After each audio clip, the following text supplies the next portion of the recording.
જુલાઈ મહિનાના અમુક દિવસોથી ચોમાસાએ વિરામ લીધો છે અને હજુ પણ ઓગસ્ટ મહિનાનું બીજું અઠવાડિયું આવ્યું છતાં પણ હજુ આ ચોમાસાએ વિરામ લીધો છે તે હજુ પણ ગુજરાતમાં પ્રવેશ્યો નથી.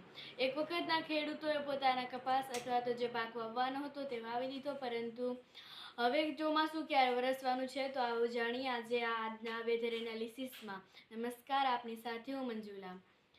અત્યારે આપણે જાણીશું તારીખ 12 થી 14 સુધીની આગાહી. તારીખ 12 અને 14 સુધીમાં કેવો વરસાદ રહેવાનો છે તે આજે આપણે જાણીશું. તારીખ 12 થી 14માં જે મહારાષ્ટ્રનો વિભાગ છે ત્યાં થોડો વરસાદ વરસી રહ્યો છે અને આપણે જાણીશું ગુજરાતમાં કેવો વરસાદ થઈ રહ્યો છે.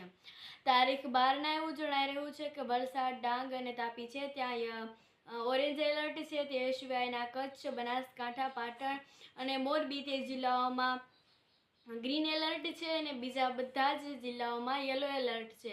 એટલે ક્યાંય પણ રેડ એલર્ટ નથી, ક્યાંય પણ એવી આગાહીઓ નથી કે જ્યાં સારો વરસાદ વરસી શકે. પરંતુ હવેથી બેટિંગ શરૂ થવાની છે વરસાદની થોડા દિવસો પછી, જેમાં અત્યારની જે તારીખો છે 15-16 તારીખ સુધીમાં અમુક જગ્યાએ જ ભારે વરસાદ થઈ શકે છે, નહીંતર તો બધે જ વરસાદ રહેવાનો છે. અને તેના પછી વરસાદની ભારે બેટિંગ શરૂ થવાની છે અને તેના પછી ખેડૂતોની ચિંતાઓ છે તે હળવી થવાની શક્યતાઓ છે. આપણે 12 તારીખની આગાહી જાણી, પરંતુ હવે આપણે જાણીશું 14 તારીખની આગાહી.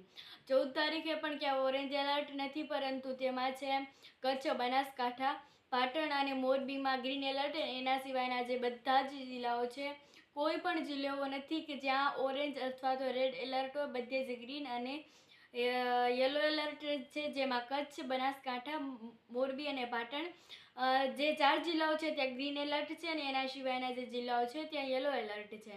આવી આગાહી હવામાન નિષ્ણાતે કરી છે અને હવામાન વિભાગે પણ કરી છે. અને હવે ખેડૂતોની ચિંતાઓ દૂર થવાનું જણાઈ રહ્યું છે, કારણ કે હવે થોડી સિસ્ટમો સક્રિય થઈ રહી છે અને હરિયાણાની બાજુમાં પણ એક સિસ્ટમ સક્રિય થઈ છે. તે ધીમે ધીમે આ બાજુ જશે અને કદાચ એવું પણ થાય કે તે સિસ્ટમ ગુજરાત પર વરસી શકે છે. અને અત્યારે ઘણી બધી સિસ્ટમો એક્ટિવ થઈ રહી છે, પરંતુ તેઓ વરસતી નથી અને હવે ખેડૂતોની ચિંતાઓ ખૂબ વધતી જાય છે, કારણ કે ખેડૂતોના પાકો કેટલાય દિવસોથી તેઓ હજુ તો ઉગ્યા છે, થોડા મોટા થયા છે અને ત્યારબાદ તેઓને સરખી રીતે પાણી નથી મળતું, તો તેઓના પાક છે તેઓ હવે સુકાવા માંડ્યા છે. તો હવે જલ્દીથી વરસાદ આવે તેવી ખેડૂતો ભગવાન પાસે પ્રાર્થના કરી રહ્યા છે, પરંતુ વરસાદ પણ ખૂબ જલ્દીથી જ આવી જવાનો છે.